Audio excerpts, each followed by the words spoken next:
Kom ons sluit die oë. Hemelse Vader, baie, baie dankie. Dat bietjie minder as 2000 jaar terug, U finaal afgereken het met al ons sondes. Toe U daar aan die kruis geroep het, dit is volbring, het U die Satan verslaan en die dood oorwin en vir ons ook daardie oorwinning gegee, sodat ons vandag vry kan leef. Dankie Here dat ons nie meer bang hoef te wees vir die Satan of vir die dood of vir sonde nie, maar dat ons oë op U kan rig, die begin en die volëinder van ons geloof. Here, waar leer ons van hierdie dinge in U woord, wat vir ons kom vertel van hierdie wonderlike God wat ons aanbid, die Vader liefde wat sy kinders omarm, van Jesus Christus wat sy lewe neergelê het, sodat ons kan lewe. Jesus wat vir ons kom wys het, hoe lyk dit om in 'n verhouding met God die Vader te leef. Dankie vir U woord. En dankie dat ons vandag weer daaruit kan lees, daaruit gevoed, getroos, bemoedig kan word. En ek bid nou Here dat U ons sal kom stil maak, ons kom ontvanklik maak vir dit wat U vandag vir ons wil leer. Spreek Here, U kinders luister. Amen. Ons is besig met 'n reeks oor disippelskap en wat dit beteken. En die eerste Sondag het ons begin deur te sê, almal is disippels. Disipel is nie 'n eretitel vir iemand wat in 'n spesiale verhouding met God staan nie. As jy 'n kind van die Here Jesus is, as jy jou hart vir hom gegee het, is jy 'n disipel van die Here. As jy gered is, dan is daar nie iets anders nie. Jy kan nie 'n halwe disipel of amper disipel wees nie. Jy is 'n disipel. Die tweede Sondag het ons gesê dat dit beteken dat jy vir Jesus moet volg. Die woord disipel in Grieks is mathesis, wat letterlik beteken volgeling. En ons het gesels oor wat dit beteken om Jesus te volg. Verlede Sondag het ons gepraat oor hoe volg 'n mens Jesus, en ons sê maar die enigste manier hoe mens Jesus kan volg is jy moet naby aan hom wees. Jy moet naby aan die Here leef. Jy moet as te ware in sy teenwoordigheid leef en beweeg en bestaan, sodat sy karakter aan jou karakter afvryf. Dan raak dit nie meer moeite en inspanning om as kind van die Here te leef nie, dan is dit iets wat natuurlik kom. En ons het gepraat oor die geloofsdissiplines, die goeders wat ons kan inoefen, gewoontes om nader aan die Here te groei, soos om te bid, om gereeld Bybel te lees, om stilte tyd te hou, veral daai stilte tyd wat baie belangrik is. En nou soos by vandag se tema, wat die vraag gaan wees, maar wat is dan nou die uiteindelike doel van disippelskap? Ek lees Matteus 28 vers 19, daar staan, gaan dan na al die nasies toe, en maak die mense my disippels, doop hulle in die naam van die Vader, en die Seun, en die Heilige Gees, en leer hulle om alles te onderhou, wat ek julle beveel het, en onthou, ek is by julle, al die dae, tot die volëinding van die wêreld. En dan gedeelte in Handelinge 1 vers 8, maar julle sal krag ontvang wanneer die Heilige Gees oor julle kom, en julle sal my getuies wees in Jerusalem, sowel as die hele Judea en in Samaria, en tot aan die uithoeke van die wêreld. So wat is die doel van 'n disipel?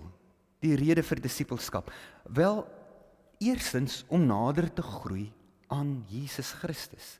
Dit waaroor ons die laaste paar Sondae gepraat het, maar dan ook om ander nader te trek aan Jesus, om aan ander die liefde van God en Jesus sigbaar te maak, sodat hulle daardeur aangetrek te word.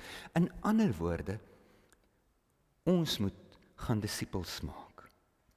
Die pad van disipelskap kan in 3 woorde opgesom word. En Elkeen begin met 'n V, en het niks te doen met vreemde, vleiende voorwerpe nie. Julle gaan nou hoor waarvoor elke V staan. Die eerste woord is volg. En oor hierdie tema het ons nou vir 3 sondae eintlik deeglik oor gepraat, dat om 'n disipel te wees is bloot om 'n volgeling van Jesus te wees, om sy voorbeeld na te strewe, om probeer om meer soos hy te word, om naby aan hom te leef, om hom die fokus van ons lewe te maak. Dan die tweede V staan vir voorbeeld. En hierdie een is op 2 bene. Eerstens is dit die voorbeeld wat Jesus vir ons gestel het. Ek gaan vir julle so 'n paar verse lees. Johannes 13 vers 15 sê Jesus: Ek het vir julle 'n voorbeeld gestel, en soos ek vir julle gedoen het, moet julle ook doen. En dan Efesiërs 5 vers 1 en 2, omdat julle kinders van God is en hy julle liefhet, moet julle sy voorbeeld volg. Lewe in liefde, soos Christus ons ook liefgehad het en om ons ontwil sy lewe as 'n offergawe gegee het, ja, 'n offer wat vir God aanneemlik is. 1 Petrus 2 vers 21, juis hiervoor is julle ook geroep, omdat Christus self vir julle gelei en so vir julle 'n voorbeeld gestel het, sodat julle in sy voetspore kan volg. So die voorbeeld wat ons het, is hierdie perfekte voorbeeld van Jesus Christus. Ek weet nie of julle al ooit gewonder het, hoekom het God die mens gered op die manier wat hy gedoen het, deur Jesus Christus wat aan die kruis kom sterf het. God is dan almagtig. Kon God nie net dit gedoen het, en dan was die mensdom gered nie? En die teksverse wat ons vanoggend gelees het, gee vir ons die antwoord op daai vraag. Jesus het nie net gekom, liewe vriende, om aan die kruis vir ons sondes te sterf nie. Jesus het gekom om vir ons te wys hoe om te lewe. Hoe om te lewe in 'n verhouding met God. Hoe om te lewe in 'n verhouding met jou naaste. Hy was vir ons die perfekte voorbeeld van hoe 'n ou in hierdie gebroke, stikkende wêreld met al sy versoekinge en uitdagings nog steeds in 'n verhouding met God kan leef en daarin 'n stuk vreugde en vrede kan vind. So Jesus volg sy voorbeeld, nie net in sy sterwe nie, maar ook oor hoe hy geleef het. En dan, liewe vriende, as jy sy voorbeeld volg en jy word deur sy voorbeeld verander, dan gebeur daar mos nou iets. Dan begin mense die Here Jesus in jou lewe raak sien. En dit is die tweede been waarop hierdie voorbeeld staan, is hierdie voorbeeld wat ek en jy vir ander mense is, wat ons vir mekaar is. Romeine 12 vers 10 staan daar, betoon hartlike broederliefde teenoor mekaar, bewys eerbied teenoor mekaar en wees mekaar daarin tot voorbeeld. En 1 Timoteus 4 vers 12, niemand mag op jou neersien omdat jy jonk is nie, maar wees jy vir die gelowiges 'n voorbeeld in woord en gedrag, in liefde, geloof en reinheid. Ek het al baie kere gesê, dit is seker nie onmoontlik om die Here op jou mens alleen eentjie te dien nie. Maar shoot, dit moet moeilik wees. Behalwe dat dit eensaam is, moet dit moeilik wees, want ons as gelowiges, ons as broers en susters, as 'n gemeente, as 'n kerk, ons bemoedig mekaar, ons inspireer mekaar, ons is vir mekaar 'n voorbeeld ook. Hier is baie van julle in wie se lewens ek die Here raak sien, en as gevolg van dit wat ek raak sien, is ek geïnspireer om tot 'n volgende vlak in my verhouding met die Here te gaan.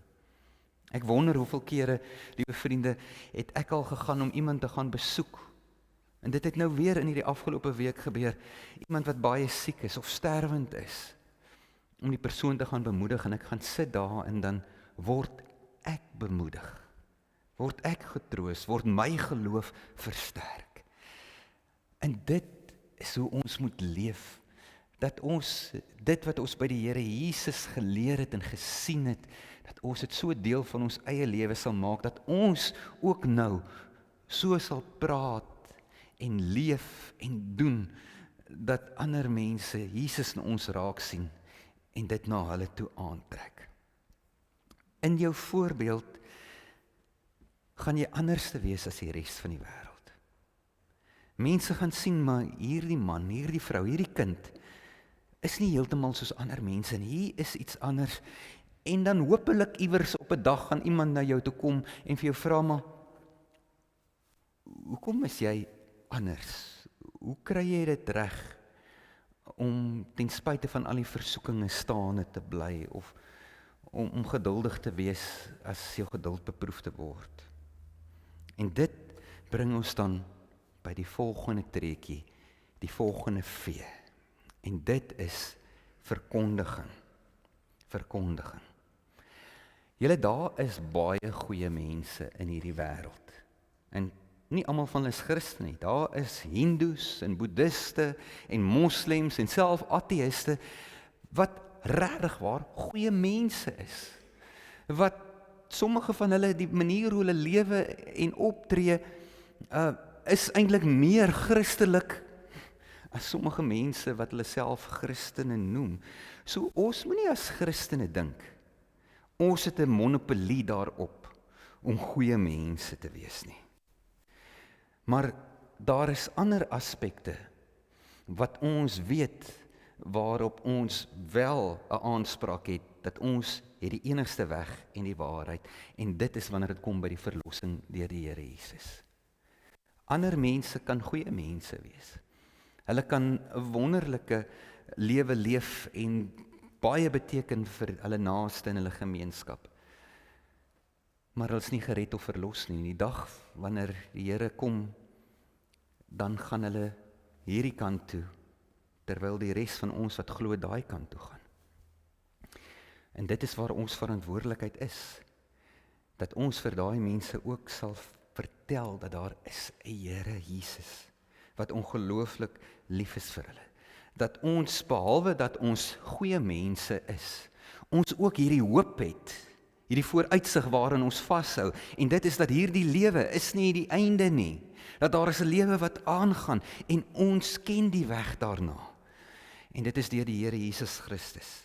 Nie deur verdienste nie, nie deur goeie dade nie, maar deur geloof. Om aan hom vas te hou, so kry ons die weg na die ewigheid. En daarom, liewe vriende, het ons hierdie verantwoordelikheid om dit vir hierdie wêreld te gaan vertel. Wat is die bron van jou vreugde? Wat is die bron van jou vrede en jou hoop? 1 Petrus 3 vers 15 staan daar: In julle harte moet daar net heilige eerbied wees vir Christus die Here. Wees altyd gereed om 'n antwoord te hê, om 'n antwoord te gee aan elkeen wat van julle 'n verduideliking eis van die hoop wat in julle lewe. Maar doen dit met beskeidenheid en met eerbied vir God. Sorg dat julle gewete skoon bly, sodat die wat julle oor julle goeie lewenswandel in Christus belaster, daaroor skaam kry, dat hulle kwaad van julle gepraat het. So, leef so, dat ander mense vir jou gaan vra, hoekom leef en praat en doen jy so? Wanneer Paulus in Efesiërs 6 praat, dat ons die wapenrusting van God moet aantrek, dan noem hy die skoene. Trek die skoene aan as die bereidheid om die evangelie te verkondig. Wat is hierdie evangelie wat ons moet verkondig? Vriende, julle almal ken dit. Julle weet wat dit is. Ek het vanoggend vir die kleintjies gevra en hulle almal het dit geweet. Hulle het almal geweet, wat is die kern van dit wat ons glo, wat belangrik is, waarvan ons moet vertel. 2 Korintiërs 4 vers 18 som dit vir ons mooi op. Dit alles is die werk van God. Hy het ons deur Christus met homself versoen en aan ons die bediening van die versoening toevertrou. Die boodskap van versoening bestaan daarin dat God deur Christus die wêreld met homself versoen het en die mens hulle oortreding nie toereken nie. Die boodskap van versoening het hy aan ons toevertrou. Die boodskap van versoening, die evangelie, ons sondes word ons nie toegereken nie. Jesus het ons gered. Nou wil ek dalk 'n bietjie 'n ongemaklike vraag vir jou vra. En die vraag is dit, het iemand jou al ooit gevra oor jou geloof? Het iemand al ooit vir jou gevra, hoekom leef jy so anders as ander mense? Het iemand jou al ooit gevra, hoe kry jy dit reg om hierdie mense wat so sleg praat van jou, so vinnig te vergewe? Hoe kry jy dit reg om geduldig te bly as hierdie mense jou hier meer so toets? Hoe kry jy dit reg om nog steeds beleefd en hoflik en vriendelik te wees met hierdie mense wat jou kwaai gesind is en jou haat en jou sleg toewens? Hoe kry jy dit reg om onder moeilike omstandighede nog steeds te glimlag en positief te wees? Dit is eintlik die tipe vrae wat ons as gelowiges gedurend moet aanhoor, want ons moet so leef dat mense hierdie dinge in ons lewens kan raak sien. En die dag as iemand vir jou hierdie vraag vra, dan sê jy net, dankie Jesus, want iewers doen ek dan iets reg. Iewers doen ek dan iets reg. Julle, daar's nog 'n bonusvee. 'n Bonusvee. En hierdie vee is eintlik die gom wat hierdie hele pad van disippelskap aan mekaar hou, en daardie vee is verhoudinge. Sien, disippelskap vind nie binne 'n vakuum plaas nie. Ons verhouding met God, ons disippelskap, is verhouding gedrewe. Eerstens ons verhouding met God die Vader, Jesus Christus en die Heilige Gees. Ons is diep aan hom verbind. Hy leef in ons deur sy Heilige Gees. En dan in die tweede plek, ons verhoudinge tot ander mense. Wanneer ons praat van disippels maak vanmôre, dan is dit nie dat jy iewers op 'n kussie gaan staan en vir mense begin preek nie. 'n Disippelspad van disippelskap is altyd binne 'n intieme verhouding. En wanneer dit is 'n verhouding met jou medemens, dan is dit 'n 1-tot-1 verhouding. Dalk 'n tweede of 'n derde persoon. Jesus het 12 disippels gehad. Maar dit was Jesus. Ons is nie Jesus nie. Ek dink ons is baie begenadig as ons een persoon 'n pad mee kan stap van disippelskap. En ek kan nie hier van die preekstoel af disippels maak nie. Daarom het die Here ons elkeen geroep wat hier sit as 'n disipel om ander disippels te maak. En dit begin dood eenvoudig met 'n vriendskap met 'n persoon. En dat jy op so 'n manier leef dat daardie persoon iets van die Here in jou lewe sal raak sien. Sal raak sien dat jy dalk in hierdie opsig nader aan die Here is as hy, en begeer om ook daar te wees en vir jou begin uitvra, en dat jy dan saam met hierdie persoon 'n pad stap. Weet jy, en hierdie is nie altyd 'n stap van iemand wat voorstap en iemand wat agterna kom nie. Soms in sekere opsigte van jou geloofslewe is hierdie persoon dalk voor jou en leer jy weer by hom. In ander opsigte leer hy weer by jou. Maar dit gaan oor 1 of 2, dalk 3 of 4 mense wat saam reis, waar die Here die middelpunt is. Hulle fokus met hierdie doel om mekaar op te bou, te bemoedig, om te verdiep in ons verhouding met die Here, tot watter einddoel? Sodat ons weer die selfvertroue het en toegerus kan voel om weer 'n volgende persoon 'n disipel te maak. Ek wil amper ophou hiermee, Maar nou wil ek vir julle 'n bietjie moed gee. Want ek dink hier is van julle wat hier sit en sê, doen hierdie klink na 'n baie ingewikkelde storie. Ek weet nie of ek nou regtig waar dit kan doen nie. Ek gaan vir julle gou iets sê. Baie mense doen dit sonder dat hulle bewus is, hulle doen dit. Die feit dat julle hier sit vanmôre is die gevolg dat daar iemand in julle lewens was wat met julle 'n pad van disippelskap geloop het. Ja, jou ma, jou pa. Julle as ouers dink dalk nie altyd so daaraan nie, maar julle is besig om disippels van julle kinders te maak. Jy wil hê jou kind moet die Here lief hê en bid en aandien, en jy wil hê hy of sy moet leef soos 'n kind van God, sodat hy of sy dalk ook eendag weer iemand nader aan die Here kan trek. So inderware is, as jy 'n ouer is, of 'n ouma, oupa, dan is jy 'n disipelmaker. En liewe vriende, dit sê ook vir ons almal was al deel van die proses.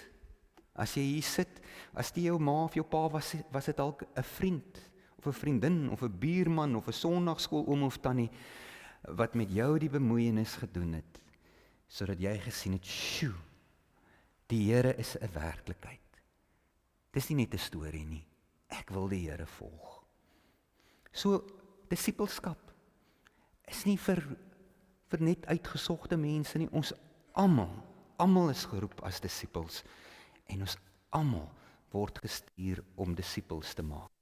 En dit begin by jou gesin, by die mense rondom jou, en dan kring dit weer uit. Mag die Here vir jou daarmee help. En hier is die wonderlike nuus, hy gaan. En ek sluit hiermee af. Die 2 verse waarmee ons begin het. Handelinge 1 vers 8 sê, julle sal krag ontvang wanneer die Heilige Gees oor julle kom. Ons doen nie hierdie goed uit eie krag of sterkte nie, maar ons doen dit deur die Here Jesus wat in ons bly, en ons toerus, en ons die nodige wysheid en woorde en geleentheid gee om disippels te maak. En dan Jesus se belofte in Matteus 28 wat hy sê, onthou, ek is by julle al die dae tot die volëinding van die wêreld. Die Here Jesus is by jou. Amen. Here Jesus, baie dankie dat ons vandag nog, soos hier sit, nog steeds u disippels kan wees. Dat ons nog steeds by u voete kan kom sit en by u leer hoe om te leef. Dankie dat u vir ons kom wys het hoe lyk die lewe van iemand wat naby aan die Here leef. Here, en nou kom vra ek vir myself en vir elkeen wat u sit, help ons, Here, dat ons ander sal inspireer om u te volg en te dien. Help ons, Here, om op so 'n manier te leef dat mense u liefde sal raak sien. Ag Here, en vergewe ons van die kere wat ons dinge doen en dinge sê wat eintlik die evangelie skade aandoen. U beeld skade aandoen, want ja Here, mense weet ons is kinders van God, en soms gooi ons die naam weg wanneer ons sekere dinge doen en sê in oomblikke van woede en ongeduld en versoekinge. Jammer daaroor, Here. Help ons om beter te wees. Lei ons deur u Gees om te leef dat ander mense u liefde en u omgee sal raak sien en sal wil deel wees daarvan. En wanneer hulle ons uitvra, gee vir ons die wysheid en die woorde en die geduld om saam met hulle pad te stap van disipelskap, om nader te groei aan u en u kerk en u koninkryk uit te brei. Ons kan dit nie doen sonder u nie, Here, en daarom vra ons dit alles in Jesus se naam alleen. Amen.